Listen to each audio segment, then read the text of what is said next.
Cruise news time. And well, we've got a major cruise line messing with their loyalty program. We've got some ship builds in progress.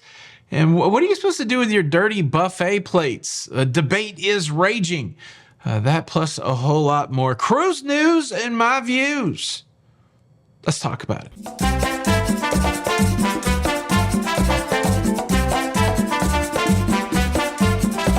Hey, what's up, everybody? Welcome to La Lido Loca. I'm your host, Tony, here with the latest cruise news and views. Beep, boop, beep, boop, beep, for your face on Friday. Friday, the 21st of June, 2024. And well, I just need to say this. This kid is going on a cruise. This kid is going to set sail. This kid is going on a cruise. Watch me shake this tail. That's right. In less than 24 hours, I will be on my way to Port Canaveral to board the NCL Jade for a week of cruising. So I'm so excited. It's been a while since I've been on the sea, and it's been a while since I've been on the sea with the lovely Jenny B. And yeah, we're going to do it. It's going to be a mix of work and relaxing, hopefully more relaxing than work, but looking forward to sharing with you some of our adventures on the NCL Jade. Let's process through some cruise news. Cruise news story number one takes us to the western coast of Africa near the Tenerife Islands, part of the Canary Island chain, I believe. There's a big issue going on in that area of the world right now as folks are trying to leave Africa and to get to Spain.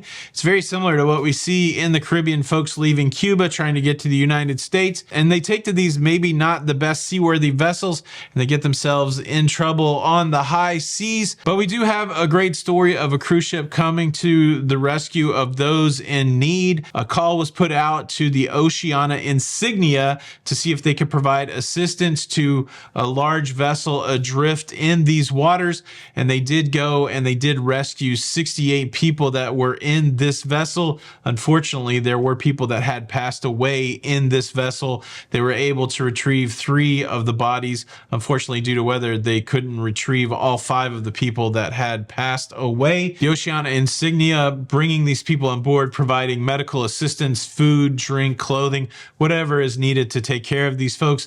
They will eventually be turned over to the Spanish Coast Guard, where their journey will continue on from there. But yeah, another example of a crew and captain rendering assistance at sea. And so we just take a moment to honor those people in that effort. Way to go, Oceanana Insignia. Cruise news story number 2, there is a press release coming out from Viking and Fincantieri. Fincantieri, a shipbuilder, have agreed to build 2 more cruise ships, and these cruise ships are designated as eco-friendly, which I'm not really sure what that means. They're going to use the best fuels, the eco-friendly fuels, the processes, all that. I think the ship's going to be biodegradable, so over time it will just disintegrate. I'm just kidding. I don't think that's true, but you know, it's an interesting conversation. I do think it's great that the cruise industry continues to elevate its environmental profile, but then, of course, the skeptic, cynic in me goes, is a lot of this just optics? Is this a lot of it just talk? You know, will it really make a difference? I do believe that, you know, small incremental changes do make a difference. So what I'm saying is I'm kind of in the middle on it. I'm glad that we are trying to elevate the environmental friendliness of cruise ships. And you know, whether it's for show or whether it's for real, again, I do believe there's a balance somewhere in the middle of that. And excitingly, these are going to be a couple nice luxury Viking ships. These 2 ships are set to be delivered in 2028 and 2029. And the agreement is somewhere between 500 million and 1 billion euros. That's good. Good deal. Cruise news story number 3, another shipbuilding story, still with the shipbuilder Fincantieri, but a little more near term. Instead of 2028 and 2029, we're getting word that MSC's next luxury cruise ship in the Explorer Journeys line is, well, it's going to be delayed. There's been a joint decision made to set a new date delivery for the Explorer 2, and they say after careful review, they need a little more time. Explorer's Journey 2 was originally scheduled to have its inaugural voyage on August the 11th, but now it will be delayed until September the 16th as they continue to get that ship ready for passengers. Of course, they're reaching out to guests that are impacted, and some sort of accommodation will be made for them. It does seem part and parcel when it comes to cruising, the fluctuation of the start date. Yeah, I've said it before. It'd be nice if they didn't book it until it was ready, but then that's not a really sustainable business model. You've got to get people ready to go. You can't wait till the last minute to book a cruise ship. Part of it, when you risk it for the biscuit to be one of the first people to cruise on a cruise ship, is sometimes that thing ain't ready. Happened to me this year, but yeah, the joys of cruising. Am I right? Am I right? All right, let's talk about dirty dish etiquette on the cruise ship. There has been some debate lately as to what to do with dirty dishes. And the debate really stems from a simple question that somebody posed. When I'm eating my meal at the buffet and I dirty up my dishes, what is the protocol? And it reminds me that when people haven't cruised a lot and when, you know, this isn't super familiar, you do have those kind of questions like, what do I do with the dirty? The simple answer for dirty dishes in the buffet is they come and clean off the table. It's not like a cafeteria where there's like a big window where the lunch ladies are and you go put your dirty dishes there and then some lady in a hairnet gives it that. You know, that's not the way it works on a cruise ship. You just leave it there and then they bust your dishes. You should get a clean plate every time you go to the buffet. You shouldn't be taking your ranch plate, dirty plate up there and putting more food on it. They got a whole process in place. But interestingly, the debate did not end there. It moved its way out to the pool deck. And I guess I don't spend a lot of time on the pool deck, so I've never really encountered this sitch. And I'm interested to know what your thoughts are on it.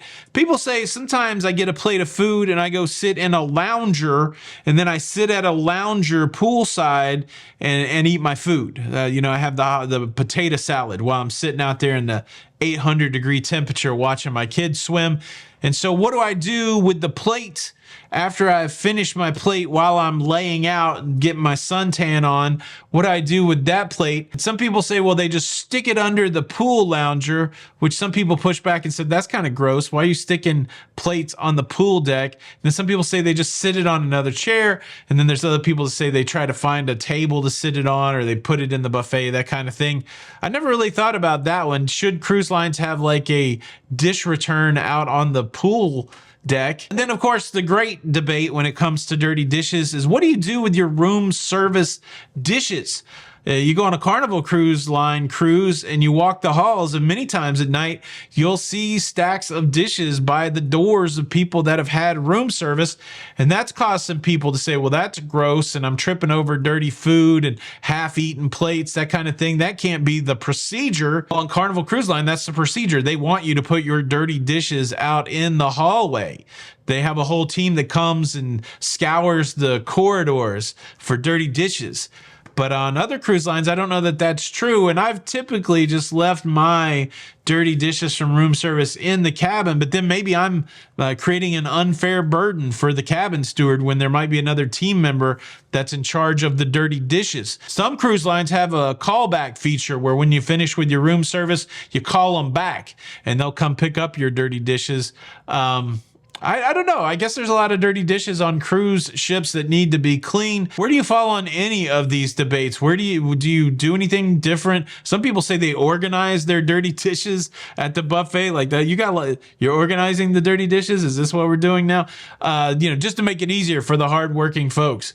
I get it. I get it. But are you organizing dishes on your vacation? What do you do?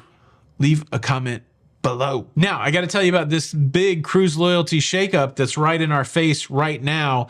But before I do that, I would like to invite you to subscribe to this YouTube channel. If you like staying up to date with everything going on in cruising, honestly, if you want to be one of the cool kids in the cruising know, you got to be a part of the Loca fam. You can get there for free. Doesn't cost anything. All you do is subscribe, notification bell on, and that way you don't miss out on any of these episodes. I think right now we got about 18,768 subscribers. I just don't think the count's really caught up on YouTube yet. So make sure that you are in that number. Subscribe, notification bell. Thank you in advance. Here's the deal. My email was blowing up yesterday. Jenny B come busting out of her office yesterday going, did you hear what Princess Cruise Lines did when it comes to loyalty?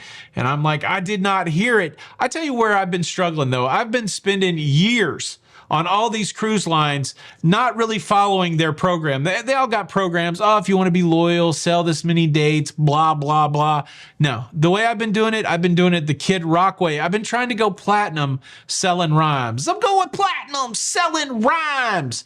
And I've sold 0 rhymes, and because of that, I've not gone platinum that way. I guess I have gone platinum following the other ways. But look, that's what everybody wants. You want to be platinum and you want to be elite. And for goodness sakes, you want to get the free laundry. And well, Princess Cruise Line, big shakeup. They are making it easier, quicker, faster at the end of 2024 to get to where you want to go. They busted out this whole Captain Circle double loyalty accelerated particle accelerator, Back to the Future, double Dutch bus loyalty program. And basically, if you embark a cruise from August the 1st through December the 1st, 2024, you're going to get double points. What? Now, I was looking at Princess's loyalty tiers. There's only like 4 tiers. I'm already platinum, and you can get all the way to the end of it by just taking 15 Princess cruises, which if you cruise over a 4 or 5 year period, you could easily get to elite over a 4 or 5 year period. This is what I look like right now. I'm currently at 12 cruises. You can get to 150 days also, but I'm going to hit 15 cruises prior to hitting 150 days. And the 2 big benefits I feel like I get right now in the platinum level is I get 50% off of internet, which is good. And then I also get access to the platinum and elite lounge, which gives you a little bit of priority at embarkation and debarkation. Plus there's like a nightly lounge event with snacks, that kind of thing. That's pretty good. But the thing I'm really looking forward to once I get to elite would be the laundry. I already have laundry on Carnival. I'm ready to get laundry on Princess. I still think one of my favorite loyalty perks is over there on Royal. Because I'm Diamond now, I get 4 free drinks a day, which goes all the way up into alcoholic drinks. I like that aspect of it. You can almost, if you don't drink much at all, you can almost forego a drink package if you get to that loyalty level on Royal. But I tell you what, this is a great time. Princess is such a good cruise line right now with their medallion technology, the places that they go, the time that they spend in port. I highly recommend Princess. The caveat here is to get the double points, you have to book into one of their packages, the Princess Premier or the Premier Plus.